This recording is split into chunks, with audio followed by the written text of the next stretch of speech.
आकाशवाणी मध्य प्रदेश से प्रस्तुत हैं प्रादेशिक समाचार।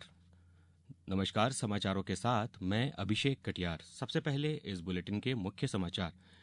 मुख्यमंत्री डॉक्टर मोहन यादव ने मुख्यमंत्री निवास से ई ऑफिस क्रियान्वयन प्रणाली का किया शुभारंभ। भोपाल गैस त्रासदी के लगभग 40 साल बाद यूनियन कार्बाइड का जहरीला कचरा नष्ट करने के लिए भेजा गया।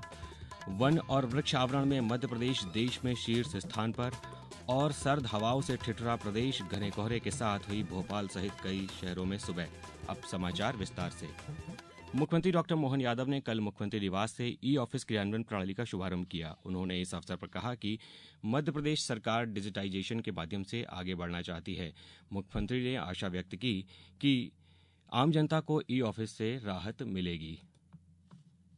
मध्य प्रदेश सरकार लगातार अपनी सारी व्यवस्थाओं को ऑनलाइन करना चाहती है, डिजिटली करना चाहती है। उस नाते से हमने अपनी पूरी सरकार की सारी कामों की योजनाओं को लेकर सभी विभागों का तालमेल कराने को लेकर के डिजिटलाइजेशन का अभियान चलाया हुआ है। आज के युग में हम जितना अपने सारे पेपर्स को ऑनलाइन करेंगे उतना अच्छा रहेगा। इसमें पारदर्शिता भी रहती है और त्वरित गति से सब चीजों में काम की पोजीशन भी दिखाई देती है। मैं मान के चलता हूं कि ये सुशासन की दिशा में एक ठोस कदम है। भोपाल गैस त्रासदी के लगभग 40 साल बाद यूनियन कार्बाइड फैक्ट्री के जहरीले कचरे को आज स्थानांतरित कर दिया गया। 1984 में 2-3 दिसंबर की मध्यरात्रि में यूनियन कार्बाइड कीटनाशक कारखाने से अत्यधिक जहरीली मिथाइल आइसोसाइनेट गैस का रिसाव हुआ था, जिससे करीब 5,779 लोगों की मौत हो गई और हजारों लोग गंभीर स्वास्थ्य समस्याओं से पीड़ित हुए। पेश है एक रिपोर्ट।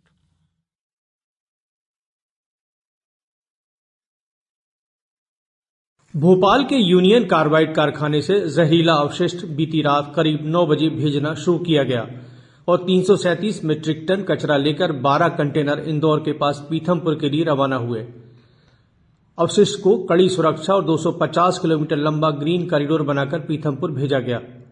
कचरे से भरे कंटेनरों के आगे और पीछे 2 किलोमीटर तक यातायात रोक दिया गया था।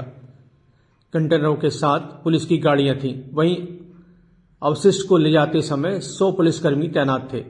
यूनियन कार्बाइड के इस रासायनिक अवशिष्ट को पीथमपुर की रामकी इन्वायरो कंपनी में जलाया जाएगा। गौरतलब है कि हाईकोर्ट ने 6 जनवरी तक इस जहरीले कचरे को हटाने के निर्देश दिए थे। सरकार को इस संबंध में कल 3 जनवरी को हाईकोर्ट में रिपोर्ट पेश करनी है। संजीव शर्मा, आकाशवाणी समाचार, भोपाल। एलपीजी कमर्शियल गैस सिलेंडरों की कीमत में 14 रुपये 50 पैसे की कटौती की गई है। अब 19 किलो वाले सिलेंडर की कीमत दिल्ली में 1,804 रुपये और मुंबई में 1,756 रुपये व कोलकाता में 1,911 रुपये होगी व चेन्नई में यह कीमत 1,966 रुपये होगी। हालांकि घरेलू रसोई गैस की 14.2 किलोग्राम वाले सिलेंडर की कीमतें 803 रुपये ही बनी रहेंगी। कृषि और किसान कल्याण मंत्री शिवराज सिंह चौहान ने कहा है कि नरेंद्र मोदी सरकार ने नया साल किसानों को समर्पित किया है। नई दिल्ली में पत्रकारों को संबोधित करते हुए श्री चौहान ने कल कहा कि सरकार ने किसानों के कल्याण के लिए 3 बड़े फैसले लिए हैं। उन्होंने कहा कि केंद्रीय मंत्रिमंडल ने आज प्रधानमंत्री फसल बीमा योजना और पुनर्गठित मौसम आधारित फसल बीमा योजना को 2025-26 तक जारी रखने तथा डीएपी उर्वरकों पर अतिरिक्त सब्सिडी बढ़ाने को मंजूरी दी।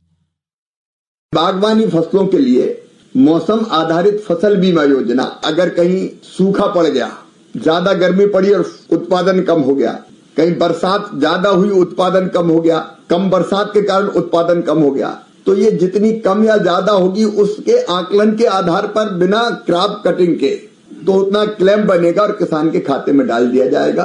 टेक्नोलॉजी के उपयोग के लिए भी 824 करोड़ 77 लाख रुपए का प्रावधान किया गया है ताकि जो जरूरी व्यवस्थाएं हैं वो की जा सके। अब समाचारों में वक्त है एक ब्रेक का। ये समाचार आप आकाशवाणी मध्य प्रदेश से सुन रहे हैं। ये समाचार बुलेटिन YouTube पर Madhya Pradesh news All India Radio channel पर और फेसबुक के साथ ही एक्स प्लेटफॉर्म पर AIR न्यूज भोपाल पेज पर सुने जा सकते हैं। इसके अलावा आप हमारी वेबसाइट newsonair.gov.in पर या न्यूज ऑन AIR ऐप पर भी समाचार सुन सकते हैं। मध्य प्रदेश देश में वन और वृक्ष आवरण में शीर्ष स्थान पर बना हुआ है। प्रदेश में कुल वन और वृक्षावरण 85,724 वर्ग किलोमीटर के साथ साथ देश का अग्रणी राज्य है।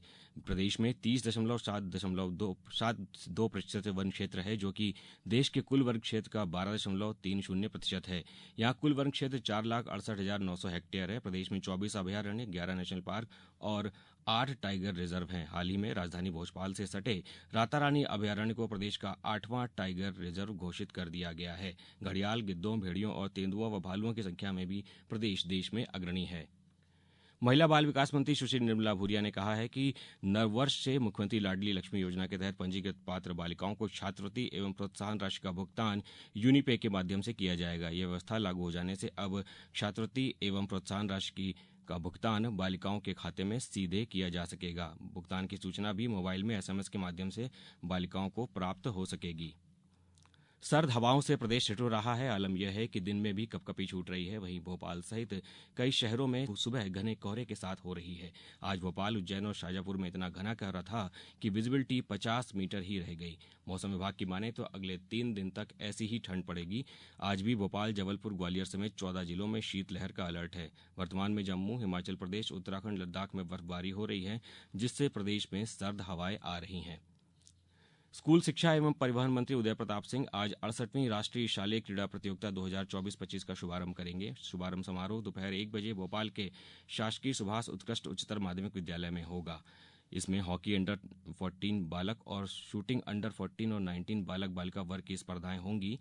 राष्ट्रीय प्रतियोगिता 2 से 7 जनवरी तक चलेगी। राष्ट्रीय क्रीड़ा प्रतियोगिता का आयोजन लोक शिक्षण स्कूल शिक्षा विभाग कर रहा है। अब कुछ समाचार संक्षेप में। पन्ना के इंद्रपुरी कॉलोनी में वन विभाग द्वारा छापामार कार्रवाई कर अवैध रूप से संग्रहित इमारती सागौन लकड़ी जब्त कर वन अपराध का प्रकरण दर्ज किया गया। कौशल विकास एवं रोजगार विभाग तथा सूक्ष्म लघु एवं मध्यम उद्यम विभाग मंत्रालय तथा जिला प्रशासन के मार्गदर्शन में शासकीय पॉलिटेक्निक झाबुआ में संयुक्त रूप से युवा संगम कार्यक्रम के अंतर्गत रोजगार, स्वरोजगार व अप्रेंटिसशिप मेले का आयोजन किया गया। आगरमालवा जिले में मुख्यमंत्री जन कल्याण अभियान के अंतर्गत ग्राम पंचायत लालाखेड़ी, गाता, चक्करबड़ा, बीड़, घुराशिया, लाडोन, खेजड़ाखेड़ी, जमुनिया, बड़ौद, गोयल में शिविर आयोजित कर शासन की योजनाओं में वंचित व्यक्तियों को लाभान्वित किया गया। खंडवा जिले में आज रोजगार, स्वरोजगार व अप्रेंटिस मेलों का आयोजन शासकीय ITI में प्रातः 11 बजे से शाम 4 बजे तक किया जा रहा है। CMHO कार्यालय द्वारा नया साल मनाने की अनूठी पहल की गई है, जिसके तहत साल के पहले दिन श्रमिक पीठों पर विशेष कैंपों का आयोजन किया गया। नए साल के पहले दिन भोपाल कलेक्टर कौशलेन्द्र विक्रम सिंह ने भोपाल के ग्रामीण अंचलों का दौरा कर अनुपस्थित रहने वाले कर्मचारियों के खिलाफ एक्शन लिया। राष्ट्रीय हरित प्राधिकरण NGT की प्रिंसिपल बैच के सदस्य डॉक्टर अफरोज अहमद की अध्यक्षता में कल कलेक्टर कार्यालय में जिला पर्यावरण योजना और पर्यावरणीय मुद्दों की प्रगति की समीक्षा बैठक आयोजित की गई है। मध्य प्रदेश उर्दू अकादमी द्वारा वसुधैव कुटुम्बकम और उर्दू साहित्य विषय पर आधारित जश्न उर्दू 4, 5 और 6 जनवरी को गौहर महल भोपाल में आयोजित किया जा रहा है। संस्कृति, पर्यटन, धार्मिक एवं धर्मासु मंत्री धर्मेंद्र भाव सिंह लोधी इस कार्यक्रम के मुख्य अतिथि होंगे। बालाघाट में सांसद श्रीमती पारधी की अध्यक्षता में जिला विकास समन्वय एवं मूल्यांकन समिति की बैठक आयोजित हुई। रायसेन में जिला स्तरीय युवा उत्सव का आयोजन आज रविन्द्रनाथ टैगोर विश्वविद्यालय बंगरसिया में किया जाएगा। यह युवा उत्सव रायसेन जिले के 15 से 29 वर्ष की आयु के युवाओं के लिए सामाजिक, सांस्कृतिक एवं साहित्यिक प्रतिभा का प्रदर्शन करने का एक मंच प्रदान करेगा। अंत में मुख्य समाचार एक बार फिर। मुख्यमंत्री डॉक्टर मोहन यादव ने मुख्यमंत्री निवास से ई-ऑफिस क्रियान्वयन प्रणाली का किया शुभारंभ। भोपाल गैस त्रासदी के लगभग 40 साल बाद यूनियन कार्बाइड का जहरीला कचरा नष्ट करने के लिए भेजा गया। वन और वृक्ष आवरण में मध्य प्रदेश देश में शीर्ष स्थान पर। और सर्द हवाओं से ठिठुरा प्रदेश, घने कोहरे के साथ हुई भोपाल सहित कई शहरों में सुबह। इस बुलेटिन में बस इतना ही। नमस्कार।